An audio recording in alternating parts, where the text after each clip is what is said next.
तो स्वागत है आप सभी का इस लेक्चर में। ये हमारे इस पूरे सीरीज का 10th लेक्चर है। माफ कीजिएगा, यहाँ पर गलती से 11th है, एक्चुअल में 10th है। ओके, सो इस पूरे सीरीज में 10th लेक्चर है। होपफुली आपको 9 लेक्चर अभी तक बहुत अच्छे से क्लियर होंगे, तो इसलिए हम आगे बढ़ेंगे। ये रहा कुछ डिटेल मेरे बारे में, जैसा कि आप जानते ही हो, इसलिए आगे बढ़ेंगे। इस पर्टिकुलर लेक्चर के लिए आपको मार्क करना है कॉपी में फ्रॉम 1 to 25 और साथ में क्रेडिट सिस्टम का ध्यान रखना है। ओके, चलो ये रहा पहला question. Which one of the following statement is correct. तो बचपन से पढ़ते आ रहे हैं कि urea is produce in liver, है ना। लीवर से फिर वो किडनी के पास जाता है, कैसे? ब्लड स्ट्रीम्स के थ्रू, राइट। तो urea is produce in liver, correct answer हो जाएगा इसका। आगे पढ़ते हैं। यूरिया एक वेस्ट प्रोडक्ट है प्रोटीन मेटाबॉलिज्म का। It is produce in liver from ammonia और कार्बन डाइऑक्साइड। देखो, यूरिया का जो फॉर्मूला होता है ना, NH2CO होता है ना। अब अमोनिया की बात करें तो NH3 और कार्बन डाइऑक्साइड तो CO2, इन दोनों जब रिएक्ट करते हैं तो ये बना लेते हैं urea. The liver then release urea into the blood stream where it is transported to the kidney for excretion. Clear? Very good.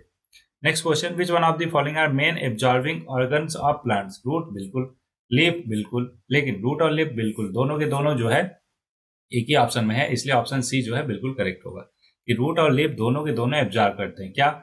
Root करता है वाटर और मिनरल्स थ्रू, रूट एयर के थ्रू, और लीफ करता है अपने स्टोमेटा के through पानी, वाटर को एब्जॉर्ब। ओके, तो इसलिए दोनों के दोनों एब्जॉर्ब करने का काम करते हैं। सेम एक्सप्लेनेशन है जो मैंने आपको बताया, इसलिए आगे बढ़ेंगे। विच one of the following is not a primary function of green leaf. Green leaf का प्राइमरी फंक्शन क्या नहीं है? क्या मैन्युफैक्चरिंग ऑफ फूड है? बिल्कुल है। इंटरचेंज ऑफ गैसेस, ये भी प्राइमरी है। इवेपोरेशन ऑफ वाटर, ये भी है। कंडक्शन ऑफ फूड और वाटर, ये सेकेंडरी है, प्राइमरी नहीं है, इसलिए एवरीबॉडी ये गलत हो जाएगा। वही हमसे पूछा था, आंसर हो गया डी। ठीक, बता ही दिया मैंने। और बाकी अगर आपको और कॉन्सेप्चुअल क्लैरिटी चाहिए, कई बार अपन ने डिस्कस कर लिया, दैट्स वाई हम डिटेल में नहीं जा रहे, लेकिन अगर आपको चाहिए तो एक बार पॉज करके, है ना, पढ़ सकते हो। ठीक है। नेक्स्ट बोल रहा है कि विच one of the following denotes a true fruit. देखो, ट्रू फ्रूट वो होता है जो टोटली ओवरी से ग्रो करता है ना। ओवरी से ग्रो करके फ्रूट में कन्वर्ट होता है। तो ऑप्शन में देख लो, ओवरी कहाँ पे भी है? थैलेमस नहीं है, फॉल्स फ्रूट हो जाएगा।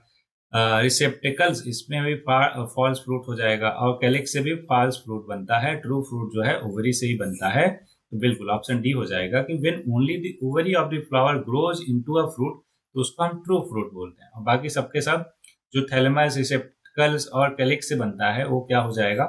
फॉल्स फ्रूट हो जाएगा। होपफुली आपको बहुत अच्छे से क्लियर हो, मैंने समझा ही दिया, इसलिए आगे बढ़ेंगे। In which of the following physiological processes excess water escape in the form of droplets from a plant. तो उस प्रोसेस को गुटेशन बोलते हैं एवरीबॉडी। इसको आपको ध्यान में रखना है कि गुटेशन क्या होता है। एक ऐसा प्रोसेस है जिसमें वाटर जो है लूज करता है in form of droplets from tips of the leave या फिर मार्जिन्स ऑफ बीन्स, है ना। थ्रू इस प्रोसेस को बोलते हैं थ्रू हाइथाथोड्स। हाइथाथोड्स ये प्रोसेस होता है। ये तब होता है जब root absorb more water than plant can use. तो एक्सेस वाटर क्या होता है? Pushed out of the hydathodes by root pressure. Okay, और बाकी चीजें जान लेते हैं जो ऑप्शन में है, सच दैट हमारा एक एक कॉन्सेप्ट क्लियर हो कि ट्रांसपीरेशन क्या है। एक प्रोसेस है वाटर लूज का from the leaves of a plant. It occurs when water evaporates from the leaves into the air. Okay, और transpiration is a necessary process for plants as it helps to cool the leaves and transport nutrients throughout the plants. Next, बाकी चार option में है ना, एक था secretion और एक था एक्सक्रेशन। तो ये दोनों समझते हैं कि secretion is the release of substance from a cell और glands. Secretions can be either liquid या फिर gaseous. Secretions can be use for a variety of purposes, जैसे कि as to attract pollinators, to protect the plant from pest और to break down foods. ये क्या होता है? सिक्रेशन होता है। वहीं पे एक्सक्रेशन की बात करें तो is removal of the waste product from the body. Waste products are produced by the body cell as a byproduct of metabolism. Excretion is necessary to remove these waste products from the body as they can be toxic if they build up. सबको पता ही है ना, इसलिए आगे बढ़ेंगे। बोला if xylem of plant is mechanically blocked, which one of the following function of the plant will be affected? Transport of water only? नहीं, water तो होता ही है, उसके साथ साथ मिनरल का भी दिक्कत होगा, मतलब सॉल्यूट जो होते हैं। तो वाटर और सॉलिड दोनों के दोनों अफेक्टेड होगा, इसलिए ऑप्शन बी जो है करेक्ट हो जाएगा एवरीबॉडी, है ना। तो सभी को पता है, कई बार देख लिया है कि फ्लोएम और xylem are two main type of vascular tissues in plant. They are responsible for transporting water और nutrients throughout the plants. ठीक है। जाइलम की बात करें तो एक टिश्यू है in plants that transport water और dissolve mineral from the roots to the leaf. Root से कहां पे ले जाता है? लीव्स तक ले जाता है। फ्लोएम की बात करें तो फूड जो कि शुगर चीज है ना, from the leaves to the rest of the part. ध्यान समझिएगा, फोटोसिंथेसिस से खाना कहाँ बना, लीव्स में बना, तो लीव से खाने को हर जगह पे कौन लेकर जाएगा, फ्लोएम लेकर जाएगा, है ना। It is made up of sieve tubes, companion cells और फ्लोएम फाइबर्स। ओके, जाइलम की बात करें तो ट्रांसपोर्ट करता है वाटर और मिनरल को from the roots to the leaves. It is made up of tracheids, vessels और xylem fibres. Next everybody, which one of the following agents does not contribute to propagation of plants through seed dispersal? हाँ, dispersal. तो कौन सा नहीं करता है ये बताना। विंड करता है क्या, बिल्कुल। एनिमल एकदम करते हैं, वाटर ये भी करता है, फंगस जो है वो नहीं करता है क्या, कंट्रीब्यूट किसमें, propagation of plants through seed dispersal में। ओके, तो बी जो है इसका करेक्ट आंसर हो जाएगा। If fungi do not contribute to the propagation of plants through seed dispersal, fungi are decomposer and they break down dead plants material. They do not have the ability to disperse seeds. Wind can carry seed a long distance. Animal can carry seed in their fur or digestive tract. और water की बात करें तो can carry seeds down stream. तो ये हो गए correct answer. Next question है everybody.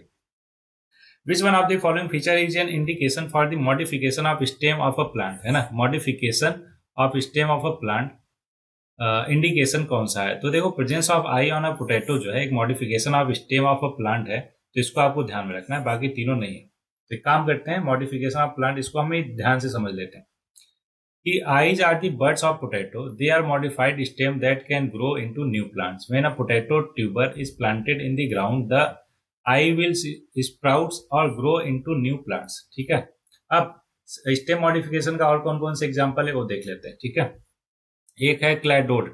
क्लैडोड क्या है, एक flatten stem that looks like a leaf. Okay, cladodes are found in some succulents such as Opuntia.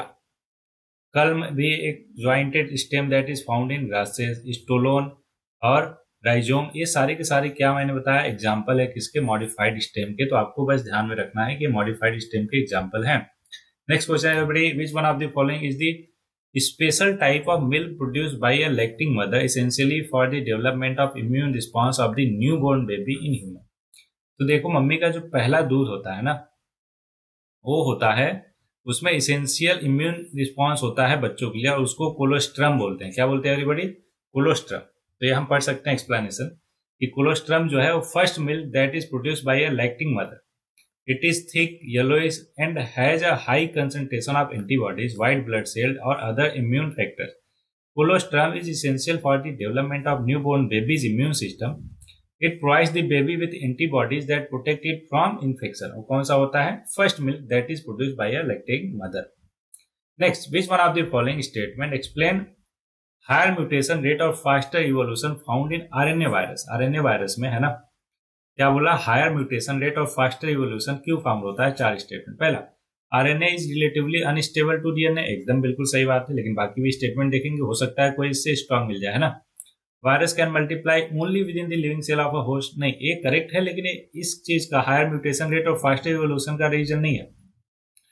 और तीसरा, metabolic process are absent in virus, virus can remain latent for a long period, बिल्कुल गलत। So everybody, पहला सही है कि जो RNA है वो रिलेटिवली अनस्टेबल होता है as compare to DNA, that's why उसके म्यूटेशन या वेरिएशन के चांसेस बहुत ही हाई होते हैं। ओके, तो ये देख सकते हैं एक्सप्लेनेशन की because RNA is inherently less stable than DNA, RNA molecules are more prone to errors during replication due to the lack of proofreading mechanism that are present in DNA replication. Okay, next question. अच्छा, यहाँ पे कुछ और facts है, ध्यान देते हैं RNA के बारे में कि RNA polymerase of RNA viruses is less accurate than the DNA polymerase of DNA viruses. This means that there is a higher chance of error being made during replication. इसमें RNA में as compared to DNA. RNA virus has a shorter genome than DNA virus. इसका मतलब हुआ कि there are fewer proof reading opportunity and there is a higher chance of error being passed on to the next generation. Next everybody, RNA viruses can undergo recombination, है ना. This is when two different RNA molecule combine to form a new RNA molecule. This can lead to new mutation as well as the combination of mutation from two different viruses. तो I hope कि RNA के regarding सारा कुछ आपको clear हो गया। देखो फिर से आ गया, lysosome is found when which of the following cell organelle, है ना। बोला lysosome is found from which of the following cell organelle, किससे बनता है। तो ये एवरीबॉडी बनता है गोल्गी बॉडी से। क्यों? क्योंकि हम जानते हैं कि गोल्गी बॉडी को है गोल्गी अपरेटस या गोल्गी कॉम्प्लेक्स भी बोलते हैं, जो मॉडिफाई करता है, सॉर्ट करता है और पैकेज करता है प्रोटीन और लिपिड्स को। That's why post office of the cell किसको बोलते हैं? गोल्गी अपरेटस को। During lysosome formation specific enzyme are added to Golgi cistern.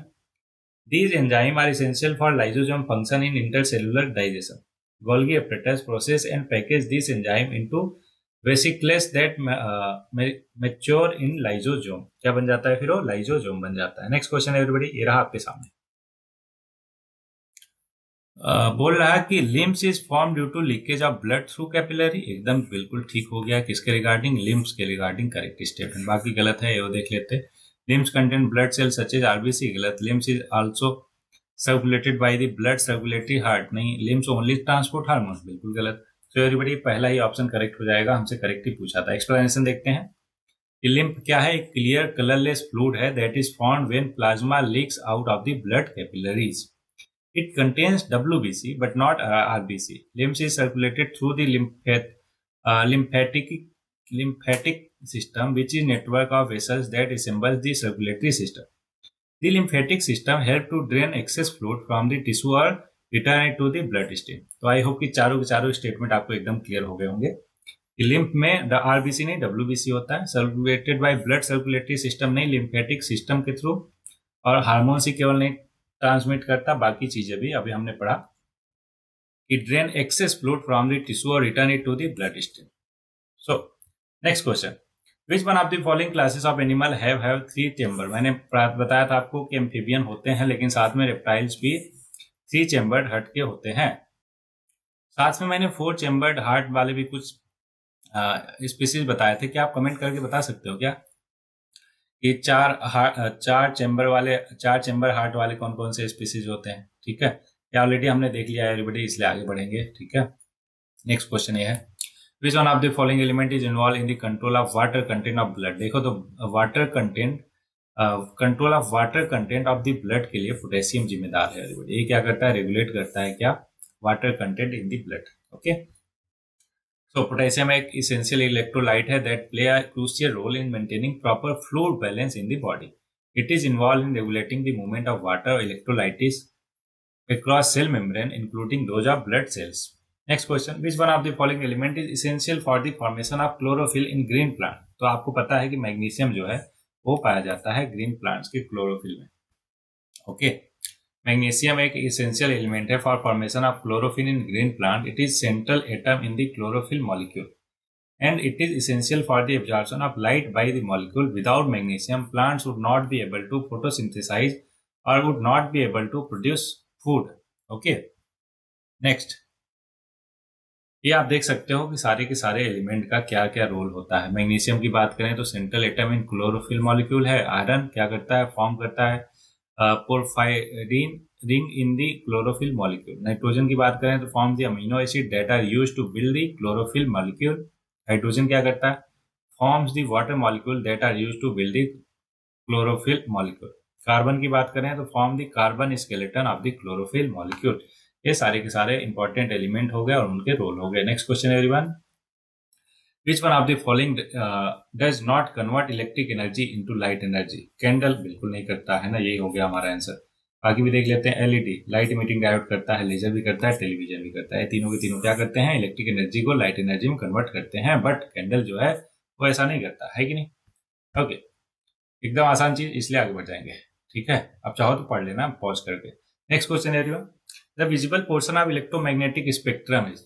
Infrared होता है क्या? IR नहीं, रेडियो वेव बिल्कुल नहीं, माइक्रोवेव नहीं, लाइट बिल्कुल। तो जो विजुअल पोर्शन है इलेक्ट्रोमैग्नेटिक स्पेक्ट्रम का उसको लाइट बोलते हैं। याद कीजिए, विजिबल लाइट है ना।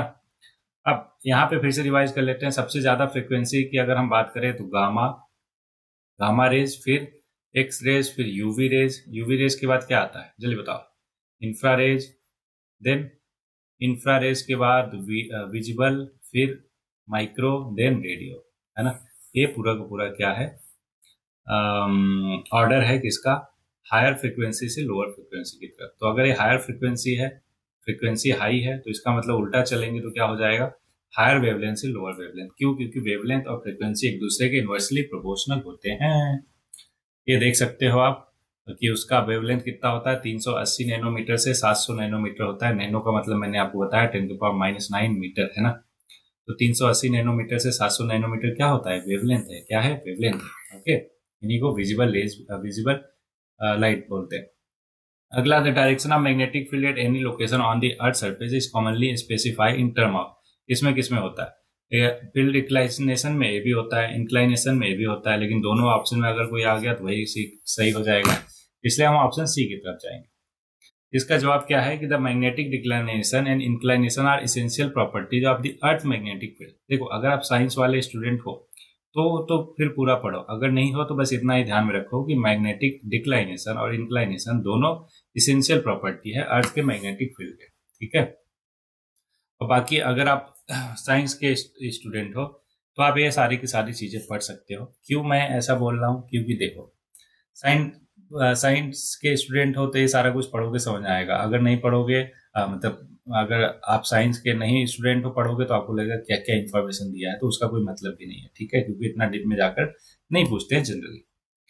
Next question, in which of the following heat loss is primarily not due to convection, है ना। कन्वेंशन ध्यान रखिए कि हीट ट्रांसफर के 3 तरीके सभी लोगों को पता है, कंडक्शन, कन्वेक्शन और रेडिएशन। ठीक है, कंडक्शन में क्या होता है कि 2 बॉडी फिजिकली कांटेक्ट में होती है। कन्वेंशन क्या होता है कि जस्ट मैटर ट्रांसफर होता है हीट के साथ। रेडिएशन में कुछ नहीं ट्रांसफर होता है, एक जगह से दूसरी जगह तक एनर्जी जाती है, कैसे, इलेक्ट्रोमैग्नेटिक वेव के फॉर्म में, रेडिएशन के फॉर्म में। ओके, बॉइलिंग ऑफ वाटर क्या है, कन्वेक्शन है। लैंड एंड सी ब्रिज क्या है, कन्वेक्शन है। Circulating of air around blast furnace क्या है, कन्वेक्शन है। Heating of glass surface of bulb due to current in filament क्या है, रेडिएशन है। क्यों कन्वेंशन नहीं है, क्योंकि यहाँ पे कोई भी मैटर जो है मीडियम का वो ट्रांसफर नहीं हो रहा, इसलिए क्या हो गया, रेडिएशन का एग्जांपल हो गया। बाकी तीनों के तीनों कन्वेंशन है। हमसे पूछा था नॉट कन्वेंशन, तो नॉट कन्वेक्शन का मतलब क्या हुआ, रेडिएशन। तो ऑप्शन डी जो है करेक्ट हो जाएगा। एवरीबॉडी, आई होप कि एकदम एक एक चीज आपको समझा दिया, इसलिए आगे बढ़ जाएंगे। नेक्स्ट क्वेश्चन ये रहा आपके सामने, when the sun is near the horizon during the morning और evening it appear reddish the phenomena that is responsible for this observation. तो देखो, इस ऑब्जर्वेशन के पीछे स्कैटरिंग ऑफ लाइट है। सबको पता है रिफ्लेक्शन क्या होता है, लाइट आई टकरा के वापस उसी मीडियम में चले गई, इसको क्या बोलते हैं, रिफ्लेक्शन ऑफ लाइट। इसी के सिमिलर होता है एक TIR, टोटल इंटरनल रिफ्लेक्शन। तो देखो, तब होता है जब angle of incident critical angle से थोड़ा सा ज्यादा हो, राइट। तो ये हमने समझ लिया रिफ्लेक्शन ऑफ लाइट। रिफ्लेक्शन आपको पता ही है, एक मीडियम से दूसरे मीडियम में चली जाती है, लेकिन अपने पास से डाइवर्ट हो जाती है। जाना चाहिए था सीधे, बट इधर चला गया। कब, जब डेंसर से रेयर मीडियम में जाए, सॉरी, रेयर से डेंसर मीडियम में जाए तो टूवर्ड्स नॉर्मल, और रेयर से डेंसर में जाए तो away from normal. Okay, I hope कि आपको बहुत ही अच्छे से सारी चीजें क्लियर हो रही होंगी। रिफ्लेक्शन हो गया, रिफ्लेक्शन हो गया। डिस्पर्जन ऑफ लाइट की बात करें तो किसी प्रिज्म से कोई व्हाइट लाइट अगर पास करती है 7 कलर में डिवाइड हो जाती है, जिसको विबग्योर बोलते हैं। इसी प्रोसेस को, फिनोमिना को डिस्पर्सन ऑफ लाइट बोलते हैं। स्कैटरिंग ऑफ लाइट क्या होता है, समझो, जा रही थी लाइट इधर, लेकिन किसी वजह से टकरा के इधर चली गई, स्कैटर्ड हो गई, मतलब फैल गई। ओके, तो इसको स्कैटरिंग ऑफ लाइट बोलते हैं। ऐसा क्यों होता है, समझो ध्यान से। कि हम जानते हैं हमारे एटमॉस्फेयर में बहुत सारे पार्टिकल है। अब वो पार्टिकल पे जब लाइट पड़ती है, व्हाइट लाइट, तो क्या होती है, स्कैटर्ड हो जाती है, मतलब फैल जाती है। तो पहले ये बताओ कि टोटल कितने कलर होते हैं। तो आप कहोगे सर अभी आपने बताया विबग्योर 7 कलर होते हैं, राइट।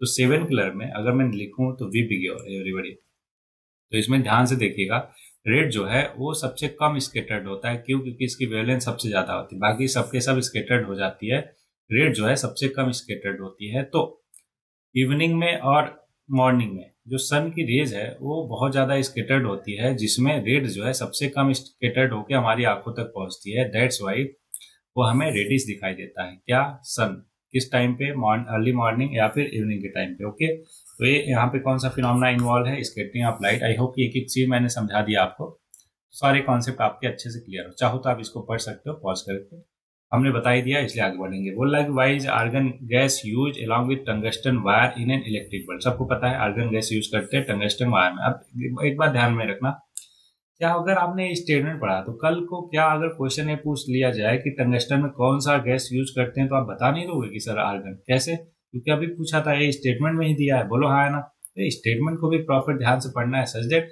यहाँ से भी अगर कोई क्वेश्चन बने तो आप सॉल्व कर पाओ, बोलो हाँ है ना, वेरी गुड। तो अगला है to increase the life of the bulb, बिल्कुल इसके लिए भी यूज करते हैं। Reduce the consumption of energy, ना। To make the immediate light coloured, बिल्कुल नहीं। To reduce the cost of the bulb, नहीं बिल्कुल। तो ये देखो, to increase the life of the bulb, ऐसा क्यों, ध्यान समझो। आर्गन गैस जो है एक इनर्ट गैस है। इनर्ट गैस जो है जब बल्ब के अंदर टेम्परेचर बढ़ता है तो ऐसा नहीं है कि एक्टिव हो जाता है और ये रिएक्ट कर जाता है, नहीं, वो इनर्ट ही रहता है और इनर्ट रहते हुए वो रिएक्ट नहीं करता तो वो लाइफ बढ़ा देता है बल्ब की। ओके, एक्सप्लेनेशन आप देख सकते हो कि the use of argon in light bulb prevents tungsten filament evaporation resulting in longer bulb life. Arganic also used to create an inert atmosphere for semiconductor crystal growth, arc welding or other processes that require protection from other atmospheric gases। ठीक है, अब बाकी चीजें आप पढ़ सकते हो, हमने देख लिया इसलिए आगे बढ़ेंगे। अगला क्वेश्चन बोल रहा है sound wave can not travel up. हमें पता है कि साउंड वेव एक ट्रांसवर्सल वेव है, कई बार पढ़ लिया। उसको मूव करने के लिए क्या चाहिए, मीडियम चाहिए। अगर मीडियम है तभी करेगा। मीडियम में तीनों चलता है, सॉलिड लिक्विड गैस, बोलो हाँ ना। सॉलिड में सबसे ज्यादा होता है उसका स्पीड कितना, करीब 5 किलोमीटर पर सेकेंड, वेरी गुड। अब ये लिक्विड में 1200 से 1500 मीटर पर सेकेंड होता है। और गैस की बात करें 330 से 340 मीटर पर सेकेंड। ओके, क्या स्पीड है किसकी, साउंड वेव की। कॉपर एंड वायर बिल्कुल होगा। Silver slab place in air एकदम। ग्लास प्लेस इन वाटर बिल्कुल, क्यों, क्योंकि तीनों में मीडियम है, कोई ना कोई है। वुडन हॉलो पाइप बिल्कुल, लेकिन प्लेस्ड इन वैक्यूम बिल्कुल नहीं, क्यों, क्योंकि अगर वैक्यूम में है, कोई मीडियम ही नहीं है, तो इसमें तो ट्रेवल करेगा नहीं। इसलिए हमारा करेक्ट आंसर हो गया डी, कि sound waves can't travel in vacuum. Everybody सारा कुछ डिटेल में बता दिया, इसलिए आगे बढ़ेंगे। सारा कुछ मालूम है आपको, फ्रीक्वेंसी, वेवलेंथ क्या होता है, स्पीड क्या होता है ना। Next question, there is no net momentum on a body which is in equilibrium. देखो ध्यान से समझो अच्छे से कॉन्सेप्ट। पहला स्टेटमेंट है सही है एवरीबॉडी, ऐसा क्यों मैंने बोला, ध्यान समझो। जो है नेट बोल रहा है कि there is no net momentum on a body which is in equilibrium. अगर इक्विलिब्रियम में है तो नेट फोर्स क्या होगा, नेट फोर्स उस पर जीरो होगा। अब फोर्स क्या होता है, rate of change of momentum, है ना। तो rate of change of momentum force होता है, कैसे पता, सेकेंड लॉ ऑफ मोशन से, है ना। तो यहाँ से मोमेंटम क्या आ गया, कांस्टेंट आ गया। मतलब कि देयर इज, जो मोमेंटम है हमारा वो कंजर्व रहेगा, कांस्टेंट रहेगा। ठीक है, तो इसलिए पहला स्टेटमेंट गलत हो, सॉरी सही हो गया एवरीबॉडी। दूसरा, the momentum of a body is always conserved. देखो ये बिल्कुल ठीक है कि अगर सिस्टम जो है एक इंटरनल सिस्टम है, इसको कहीं से एक्सटर्नली हम डिस्टर्ब नहीं कर रहे हैं, तो ये आइसोलेटेड सिस्टम में हमेशा जो मोमेंटम है वो कंजर्व रहता है। क्या रहता है, कंजर्व रहता है। Kinetic energy of an object always conserve नहीं। देखो ध्यान से, काइनेटिक एनर्जी जो होती है वो चेंज होती रहती है। काइनेटिक से पोटेंशियल, पोटेंशियल से हीट एनर्जी, हीट एनर्जी से लाइट एनर्जी, समझ रहे हो क्या।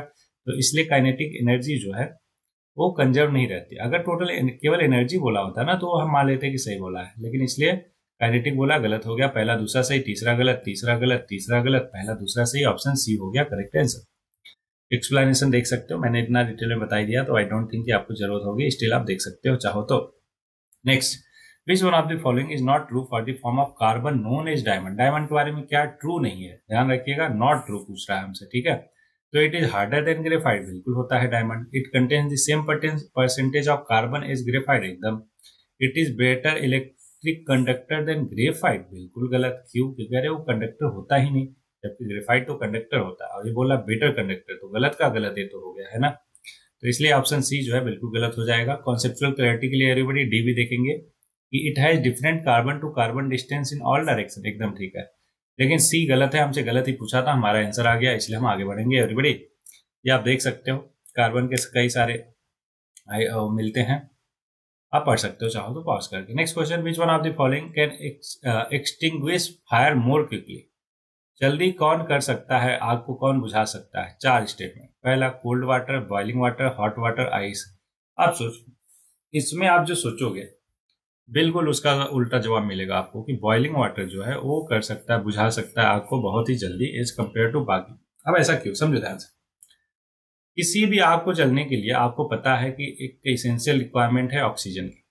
अगर ऑक्सीजन प्रेजेंट होगा तब तक आग जो है जलती रहेगी, है ना। अगर ऑक्सीजन का सप्लाई ही बंद कर दो तो आग बुझ जाता है। आपने देखा होगा रील्स वगैरह, शॉर्ट्स वगैरह में, कि वो गैस सिलेंडर को कैसे बुझाते हैं, कि वो क्या होता है, कंबल से है ना ढक देते हैं, और ढकते एक्चुअल में ऑक्सीजन की सप्लाई को बंद करने के लिए है। ओके, चलो उसी में से एक कोई आ जाता है ना, अचानक से मिंटोस लाइफ लेकर, वो हाथ से ऐसे ही है ना उंगली लगा के बंद कर देता है ना। तो आपने देखा होगा, काइंड ऑफ कॉमेडी वीडियो है, रील्स पे या फिर शॉर्ट्स पे।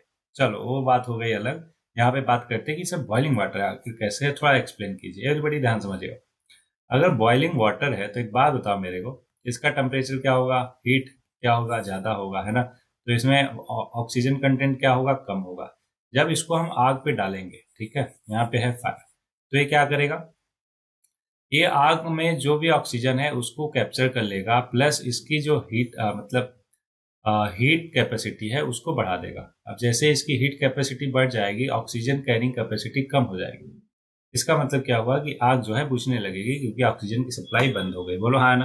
लेकिन बाकी चीज़ों का कोल्ड वाटर, हॉट वाटर या फिर आइस करोगे तो वहाँ पे वाटर सप्लाई, सॉरी, ऑक्सीजन रहता है इनफ अमाउंट में, तो आग और बढ़ जाएगी घटने के बजाय। तो आप देख सकते हो कि during this phase change the, अच्छा एक चीज़ और है यहाँ पे, जैसे ही आपने हीट को, सॉरी, बॉइलिंग वाटर को डाला तो उसका हीट बढ़ गया। अब हीट बढ़ गया तो उसका अब फेज चेंज होगा। फेज का मतलब समझो ध्यान से, अभी वो लिक्विड था, बॉइलिंग लिक्विड, अब जब उसका हीट और बढ़ाओगे, टेम्परेचर और बढ़ाओगे, तो किस में कन्वर्ट होगा, वो गैस में, वेपर में कन्वर्ट होगा। वेपर में कन्वर्ट होने के लिए उसको और हीट चाहिए, है ना। क्यों, क्योंकि यहाँ पे फेज चेंज हो रहा, फ्रॉम लिक्विड टू वेपर। तो फेज चेंज के लिए और हीट चाहिए, और वो हीट लेगा किससे, जहाँ पे भी लगा हुआ है आग। तो क्या होगा, उसका हीट कंटेंट कम होगा, इसलिए आग जो है बुझने लगेगी। यही सारा कुछ लिखा है, आप चाहो तो एक बार अच्छे से पढ़ सकते हो। Everybody, next question. Bright light is found to emit from photographer flash gun. This brightness is due to presence of which one of the following noble gas. ये सबको पता है, बचपन से पढ़ते आ रहे हैं कि जिनॉन एक ऐसी गैस है जो फोटोग्राफी में यूज किया जाता है। तो कैसे यूज किया जाता है, ये स्टेटमेंट पढ़ के आपको क्लियर हुआ क्या? Very good. तो जिनॉन एक ऐसी गैस है जो यूज किया जाता है। आप देख सकते हो कि brightness emitted by a photographer flash gun is due to the presence of noble gas, जिसको जिनॉन बोलते हैं। Flash gun utilize a gas discharge processes where an electric current is pass through a gas filled tube to excite the gas atom. और detail में नहीं जाना है, बस ये पढ़ो आप कि commonly use in flash gun, bright white light where energize it intense brightness और broad spectrum of light closely resemble natural daylight, making it ideal for the enhancing image clarity और डिटेल इन फोटोग्राफी। होपफुली आपको बहुत अच्छे से clear. बाकी चीजों का देख लेते हैं कि आर्गन किस में यूज किया जाता है। पढ़ लिया काफी बार कि फिलिंग फ्लोरेसेंट लाइट, और साथ में इनकैंसेडेंट बल्ब, और argon emits a bluish light. कैसा, ब्लूइश लाइट। नियॉन की बात करें तो reddish orange glow when energize, और neon sign and lighting display. Helium की बात करें तो लाइटेस्ट नोबेल गैस है, फिलिंग बलून में किया जाता है। क्रायोजेनिक कूलिंग सिस्टम और प्रोटेक्टिव गैसेस में इस्तेमाल किया जाता है किसको, हीलियम को। सो एवरीबॉडी, इस पर्टिकुलर लेक्चर में बस इतने ही क्वेश्चन थे। आई होप एक एक क्वेश्चन आपको अच्छे से क्लियर होंगे। कहीं पे कोई कमेंट डाउट वगैरह हो तो कमेंट करो। तो जैसा कि लास्ट में 2 लाइन रहती है आपके लिए, तो आज के लिए है कि doubt kills more dreams than failure ever will. समझ रहे हो आप इस बात को, कि हमें अपने आप में डाउट जो है ना, कभी कभार वो हमारे ज्यादा सपनों को मारता है फेलियर के कंपैरिजन में। हम ये सोचते रहते हैं कि होगा कि नहीं होगा, होगा कि नहीं होगा। इस वजह से कितनी सारी चीजें तो हम करते ही नहीं, है कि नहीं। लेकिन वहीं पर अगर हम करने बैठे, मान लो 10 चीजें करोगे अगर ना, तो कम से कम एक में तो सक्सेसफुल हो गए, मतलब 9 में फेल हो गए। लेकिन अगर नहीं करोगे, डाउट में ही रहोगे, तो 10 के 10 में फेल हो गए, है कि नहीं। तो होपफुली इस पर्टिकुलर कोड का मतलब आप समझे होंगे, और इसको इम्प्लीमेंट भी करके अपनी लाइफ को बेहतर बनाएंगे, अपनी प्रिपरेशन को बेहतर बनाएंगे। ओके, तो इस लेक्चर में बस इतना ही। मिलते हैं किसी नए लेक्चर में, तब तक के लिए पढ़ते रहिए, आगे बढ़ते रहिए।